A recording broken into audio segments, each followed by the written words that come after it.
Welcome to my channel. పిల్లలకి ఎంతో నచ్చే బటర్ బిస్కెట్స్ని ఓవెన్ అవసరం లేకుండా మూడు వస్తువులతో ఇంట్లోనే ఎలా రెడీ చేసుకోవాలో ఈరోజు చూద్దాం. ఈ రెసిపీ మీకు నచ్చితే మీరు కూడా ట్రై చేసి ఎలా వచ్చిందో కామెంట్ చేయండి.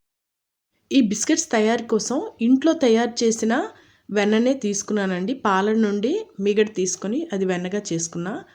ఇప్పుడు ఒక కప్పు వెన్నకి ఒక కప్పు పంచదార పౌడర్ని వేసుకొని ఇవి రెండు కూడా బాగా మిక్స్ అయ్యేటట్లు గరిటతో కానీ స్పూన్తో కానీ కలుపుకోవాలి.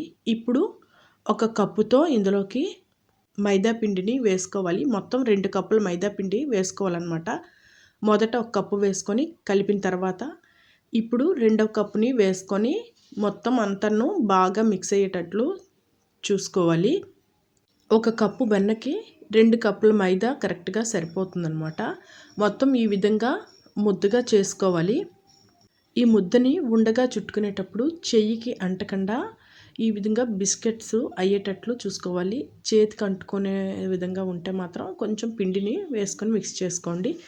కుక్కర్ తీసుకొని అందులోకి ఇసుక కానీ లేదా సాల్ట్ కానీ వేసుకోండి. ఈ సాల్ట్ మొత్తం కూడా సమానంగా పరుచుకునేటట్లు స్ప్రెడ్ చేసుకోవాలి. ఈ సాల్ట్ మరలా మనం ఎన్నిసార్లు అయినా యూస్ చేసుకోవచ్చు. తర్వాత ఇది చల్లగైన తర్వాత ఒక డబ్బాలో స్టోర్ చేసుకుని నెక్స్ట్ టైం కూడా వాడుకోవచ్చు.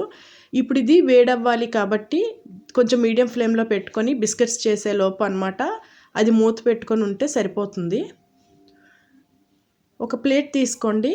అందులోకి కొంచెం నెయ్యిని వేసుకొని బాగా అప్లై చేసుకోవాలి.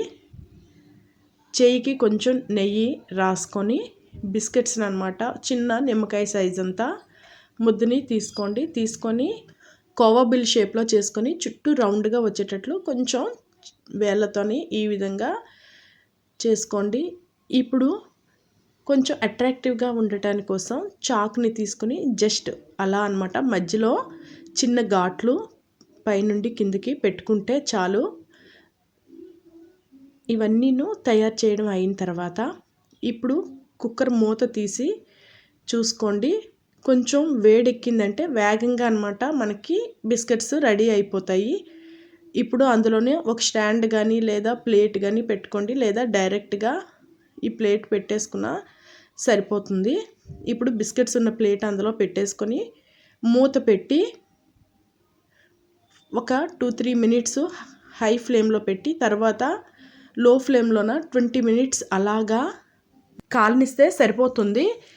మంచి సువాసన వచ్చేటప్పుడు 20 మినిట్స్ తర్వాత స్టవ్ ఆఫ్ చేసేసుకోండి. 15 మినిట్స్ తర్వాత ఈజీగా ప్లేట్ నుండి చల్లగా అయిన తర్వాత రిమూవ్ చేసేసుకోవచ్చు.